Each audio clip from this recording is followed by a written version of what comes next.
এখন আওয়ামী লীগ ছাড়া কোনো বন্ধু নাই দেখি আমি। এনসিপিও আপনাদেরকে টার্গেট কিলিং করতেছে, জামায়াতও আপনাদের টার্গেট কিলিং করতেছে। আপনাদের তো এখন আওয়ামী লীগ ছাড়া কোনো বন্ধু নাই দেখি আমি। স্লোগান দেওয়া হয়েছে, এক পর্যায়ে তার মাথায় একটি বোতলও ছুঁড়ে মেরা হলো।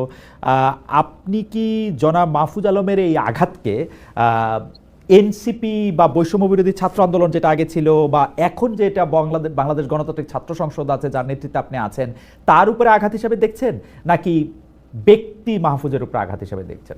অভ্যুত্থানের ছাত্রদের প্রতিনিধি হিসেবে মাহফুজ আলম উনি সরকারে গিয়েছেন।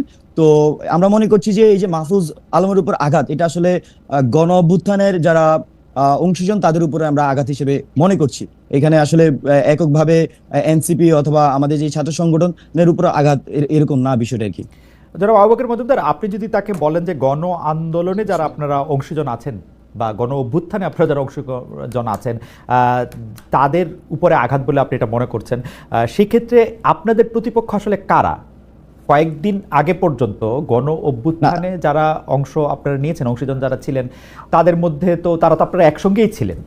এখন আপনার প্রতিপক্ষ আসলে কারা? কাদেরকে আপনি? এখানে যতটা না প্রতিপক্ষ, তার চেয়ে বিষয়টা হচ্ছে জগন্নাথ বিশ্ববিদ্যালয়ের যে আন্দোলনটি চলমান আছে, তাদের যে দাবিগুলো দেখেছি সবগুলা দাবি যৌক্তিক, এবং দাবিগুলো সমাধান করার জন্য কিন্তু মাহফুজ আলম উনি এসেছিলেন। এবং আমরা আসলে এই ধরনের বিভাজনের রাজনীতি বাংলাদেশে চাই না, বরং আমরা বিভাজনের রাজনীতি প্রসঙ্গে এই গণ অভ্যুত্থান যেই আমি একটু শেষ করে নেই এখানে জি অবশ্যই। আমি যেটা বলতে চাইছিলাম যে আপনি শেষ করেন, আমি আপনার কথা থেকেই বলতেছি। আপনি বিভাজনের রাজনীতির কথা বলছেন, আমি সরাসরিভাবে বলি, মাহফুজ আলমের ওই আক্রমণের পরে এবং আগে আমরা দেখেছি যে মাহফুজ আলমের জন্য জামাত শিবিরকে দায়ী করছেন। আপনিও আপনার ফেসবুক স্ট্যাটাসে সেটার মধ্যে জামাত শিবিরকে আপনি দায়ী করতেছেন, কিন্তু আমাদের প্রশ্নটা এর আগের জায়গায়। আমরা কিন্তু দেখছি যে বিভাজনের রাজনীতি একটা শুরু হচ্ছে সরকার কর্তৃক এক ধরনের পেট্রোনাইজেশনের মাধ্যমে। যেমন জগন্নাথ বিশ্ববিদ্যালয়ের দাবি যদি যৌক্তিক হয়, সেখানে মাহফুজ আলমের যাওয়ার দরকারটা কি আসলে? আবার জগন্নাথ বিশ্ববিদ্যালয়ের ছাত্রছাত্রীদেরকে পুলিশ ধাওয়া দিয়ে, পুলিশের প্রশাসনকে ব্যবহার করে তাদেরকে একটা কর্নার করারই বা দরকার কি ছিল? সিমিলার অ্যাকশনে যখন আপনি থাকেন জনাব বাকের মজুমদার, যখন এনসিপির হাসনাত আব্দুল্লাহ থাকেন, তখন কিন্তু আমরা পুলিশকে এই অ্যাকশনে যাইতে দেখি না। যখন নাহিদ থাকেন তখন কিন্তু এই অ্যাকশনে যাইতে দেখি না। আমি একটু জি, আপনি যদি একটু পরিষ্কার করেন। আমি একটু ক্লিয়ার করি, আমি কোথাও বলিনি যে আপনার এই বিশেষ সাথে মাহফুজ আলমের হামলার সাথে হচ্ছে যে শিবির জড়িত, এরকম কোথাও আমি বলিনি। আমি যেটা বলেছি, এখানে জগন্নাথ বিশ্ববিদ্যালয়ের একজন শিক্ষার্থী যিনি ওই আন্দোলনে সরাসরি অংশগ্রহণ করেছেন, তিনি একটা স্ট্যাটাস দিয়েছেন। সেই স্ট্যাটাসে তিনি বলেছেন যে ওনার কমেন্ট উনি বলেছেন গুপ্তদের কথা বলেছেন। তো আমিও গুপ্ত রেফারেন্সে, ওনার রেফারেন্সে আমি গুপ্ত বলেছি। এখন যদি কেউ গুপ্ত হিসেবে নিজেকে ধরে নেয়, এটা আসলে আমি মনে করছি যে এটা রাজনৈতিকভাবে ঠিক না। আর দ্বিতীয়ত হচ্ছে যে কারা গুপ্ত সেই বিষয়টা আমি ধরেন যে আমাকে সোশ্যাল মিডিয়াতে আমি যখন লাস্ট কয়েকদিন ধরে এখানে আওয়ামী লীগ নিষিদ্ধের ইস্যুর পরে কথা বলছি, সেখানে আমাকে বিভিন্নভাবে আমার বিরুদ্ধে অপপ্রচার ছড়ানো হচ্ছে, আমার সোশ্যাল মিডিয়াতে এসে বিভিন্নভাবে কমেন্ট করা হচ্ছে, আমাকে সোশ্যাল মিডিয়াতে এসে হত্যার হুমকি দেওয়া হচ্ছে, এবং আমাকে দেখে নেওয়া হবে, বিভিন্ন গালি, এত বাজে ভাষার গালি যেটা আমি উচ্চারণ করতে পারছি না, এরকম গালিগালাজ করা হচ্ছে। তো কারা এই ধরনের রাজনীতি করছে, কারা গুপ্ত রাজনীতি করছে, তারা সেটা নির্ধারণ করুক। কিন্তু আমার এখানে খুব স্পষ্টভাবে বলেছি যে ওই যে স্ট্যাটাস যিনি দিয়েছিলেন তার বরাত দিয়ে আমি বলেছি যে এখানে গুপ্তরা এটার সাথে জড়িত কিনা, আমি সেই প্রশ্নটা রেখেছিলাম। আর দ্বিতীয়ত আরেকটা যেটা আপনি বলেছেন যে জগন্নাথ বিশ্ববিদ্যালয়ের শিক্ষার্থীদের সেখানে মাহফুজ আলম কেন গিয়েছেন, এটা আমি মনে করছি যে আমার সাথে জনাব মাহফুজ আলম উনি সবচেয়ে ভালো ব্যাখ্যা দিতে পারবেন। তবে আমরা দেখেছি বিভিন্ন সময় এখানে যখনই ছাত্ররা বিভিন্ন দাবি দাওয়া নিয়ে সরকারের কাছে যায় বা প্রশাসনের কাছে যায়, সেখানে আমরা দেখি যে ছাত্র উপদেষ্টা যারা আছেন তাদের কাছে আমাদের সবসময় বেশি আকাঙ্ক্ষা থাকে, আমরা আশা করি যে তারা আমাদের সমস্যাটা সমাধান করবেন। আপনারা ইতিমধ্যে দেখবেন যে বিভিন্ন, যেমন এই যে পিএসসি সংস্কার আন্দোলনের মধ্যে আমাদের ঢাকা বিশ্ববিদ্যালয় সহ যারা শিক্ষক করছে না, আমরা দেখছি তার আগেও জগন্নাথ বিশ্ববিদ্যালয়ে যখন আন্দোলন হচ্ছিল তখনও কিন্তু ছাত্র উপদেষ্টাদেরকে ডাকা হয়েছিল।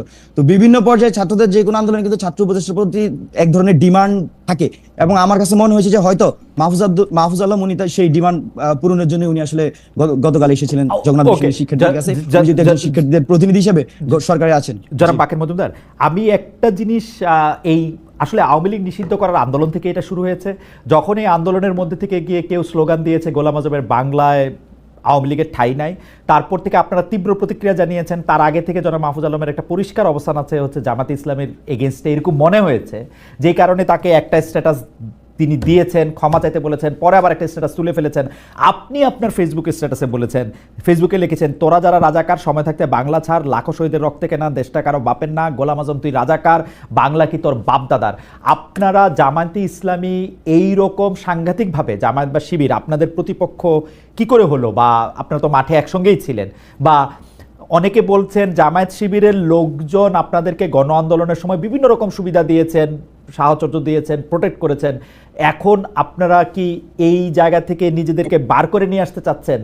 এইটার জন্য কি আপনারা নতুন কোনো পলিটিক্সের খেলা এখানে খেলা হচ্ছে? আপনি যদিও রাজনৈতিক দলটির সাথে জড়িত না, আপনি ছাত্র সংগঠনের সাথে জড়িত, আপনি যদি একটু এক দুই লাইনে ব্যাপারটা বলতেন। আচ্ছা, আপনি যেটি মাহফুজ আলমের বলেছেন যে উনি এর আগে থেকে ওনার অবস্থান স্পষ্ট নয়, জামাতের বিপক্ষে একটা পক্ষে না এরকম একটা অবস্থান নিয়েছেন, তবে আমার কাছে বিষয়টি এরকম মনে হয়নি। বরং মাহফুজ আলমের যে অবস্থানটা ছিল সেটা ছিল 1971 পক্ষে, আমাদের মহান স্বাধীনতা মুক্তিযুদ্ধের পক্ষে ছিল। তো মাহফুজ আলমের এটাকে হচ্ছে বিভিন্নভাবে জামাত বিরোধী দেখানো হচ্ছে। বরং আমার কাছে মনে হয়েছে যে মাহফুজ আলম উনি এর চেয়ে যতটা না জামাত বিরোধী অবস্থান নিয়েছেন, তার চেয়ে বেশি উনি মুক্তিযুদ্ধের পক্ষে একটা অবস্থান নিয়েছেন এবং 24-এর পক্ষে একটা অবস্থান নিয়েছেন।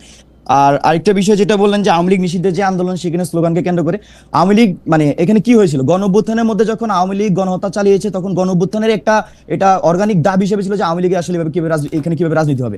এবং গণ অভ্যুত্থানে যারা ছিল তারাই কিন্তু আওয়ামী লীগ নিষিদ্ধের দাবিটা বিভিন্নভাবে উঠিয়েছিল। কিন্তু আমরা দেখেছি গণ অভ্যুত্থান পরবর্তী সময়ে এখানকার যারা সরকার, যে অন্তর্বর্তীকালীন সরকার গঠন হয়েছিল এবং যারা এক্সিস্টিং রাজনৈতিক দলগুলো ছিল, তারা কিন্তু কিভাবে আওয়ামী লীগের রাজনীতি বন্ধ করবে বা যারা এখানে খুনের সাথে জড়িত তাদের কিভাবে শাস্তি করবে তার কোনো সুনির্দিষ্ট রোডম্যাপ দিতে পারেনি। ফলত আমরা দেখেছি দীর্ঘ 9 মাস বিভিন্ন অব্যবস্থাপনা এখানে তৈরি হয়েছে। আমরা দেখেছি আওয়ামী লীগ মিছিল করছে, কিন্তু তাকে ধরার জন্য কোনো ধরনের কোনো আইনি ভিত্তি ছিল না।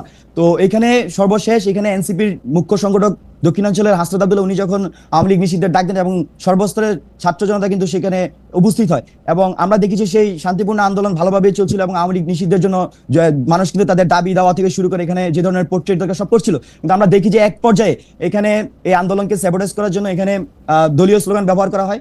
এখানে আপনি যে স্লোগানের কথা উল্লেখ করেছেন যে গোলাম আজমের বাংলায় আওয়ামী লীগের ঠাঁই নেই, এরকম একটা স্লোগান দেওয়া হয়, এবং সেখানে আমরা দেখি যে শিবিরের যে সাংগঠনিক একটি গান সেটাও গাওয়া হয়। তো এটা যখন একটা গণমানুষের আন্দোলন এবং এখানে সর্বস্তরের মানুষজন অংশগ্রহণ করছে, বিভিন্ন দলমতের মানুষজন অংশগ্রহণ করছে, আমরা আমার ব্যক্তিগতভাবে বা আমার সংগঠন আমাদের মনে হয়েছে এই আন্দোলনটাকে ভিন্ন রূপ দেওয়ার জন্য আসলে এই ধরনের অবস্থা তৈরি করা হয়েছিল, এবং পরবর্তীতে আমরা তার গঠনমূলক আমরা নিন্দা জানিয়েছি, আমরা আমাদের মতো করে সেটা ব্যাখ্যা দেওয়ার চেষ্টা করেছি। জনাব বাকের মজুমদার, আপনাকে ধন্যবাদ। আমি একটু জনাব নাসিরউদ্দিনের কাছে যাই। জনাব নাসিরউদ্দিন, আপনি বয়সে তরুণ, এবং কিন্তু আমি আপনাকে অনেকদিন ধরে জানি, বা বেশ কিছুদিন ধরে জানি, অনেকদিন ধরে আপনি আসলে বাংলাদেশের রাজনীতিকে পর্যবেক্ষণ করেন, বাংলাদেশের রাজনীতিকে বিশ্লেষণ করতে চেষ্টা করেন। সেই হিসাবে আমি আপনার কাছে একটু জানতে চাই যে আজকে জামায়াতকে আপনাদের প্রতিপক্ষ হইতে হচ্ছে, জামায়াত শিবিরকে নিয়ে আপনারা অনেক ধরনের কথা বলছেন সারাক্ষণ, মানে অফলাইনে অনলাইনে সারাক্ষণই আমরা এটা দেখতে পাচ্ছি। কিন্তু আজকে জামায়াতের যে অবস্থান বা জামায়াতের যে আপনাদের মুখোমুখি অবস্থান, জামায়াতের যে শক্তিশালী অবস্থান যদি হয়, সেটার জন্য কি বিএনপিরই তো কৃতিত্ব বা দাবি করা উচিত? জামায়াতকে বাংলাদেশে রাজনীতি করতে দেওয়া, জামায়াতকে আসলে যদিও 3 জোটের রূপরেখা থাকা সত্ত্বেও জামায়াতকে সরাসরি রাজনীতিতে আবার 91-এর পরে পুনর্বাসন করা, জামায়াতকে মন্ত্রিত্ব দেওয়া, জামাতের সাথে জোটের পর জোট করা, এবং বিএনপি তো আসলে জামায়াত যত না শক্তিশালী দল তার থেকে অনেক বেশি প্রতিনিধিত্ব দিয়ে এইটাকে সামনে নিয়ে আসছে, তাই না? আপনারা কি এরকম ফিল করেন যে জামায়াতের এখন আপনারা যত সমালোচনা করছেন সেটা স্বার্থের সমালোচনা, আদর্শের না? জনাব নাসিরউদ্দিন। বা এখন অথবা অতীতে অথবা এখন আমরা দেখছি, তখন জামাত এক ধরনের অকৃতজ্ঞ আচরণ করেছে বলে আমাদের ব্যক্তিগতভাবে সেটি মনে হচ্ছে। আপনি যেভাবে বলছেন আমরা সেভাবে দেখছি না। আমরা মনে করছি যে একটি ভিন্ন প্রেক্ষাপটে বা একটি ডিমান্ডের কারণে জামাতকে বিএনপি রাজনীতির বা আন্দোলনের অংশীদার করা হয়েছিল, কিন্তু সেই প্রেক্ষাপট এখন আর তৈরি নেই।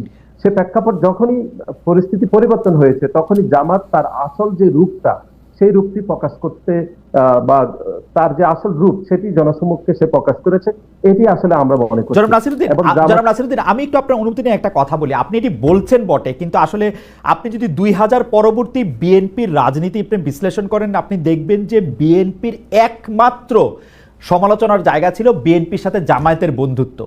বহুবার বলা হয়েছে যে বিএনপি যাতে জামায়াতকে ত্যাগ করে, বিএনপি যাতে জামায়াতের সাথে সংস্রব না রাখে। অনেকে অনেকভাবে বলেছেন, বিএনপি কিন্তু সেটা করে নাই।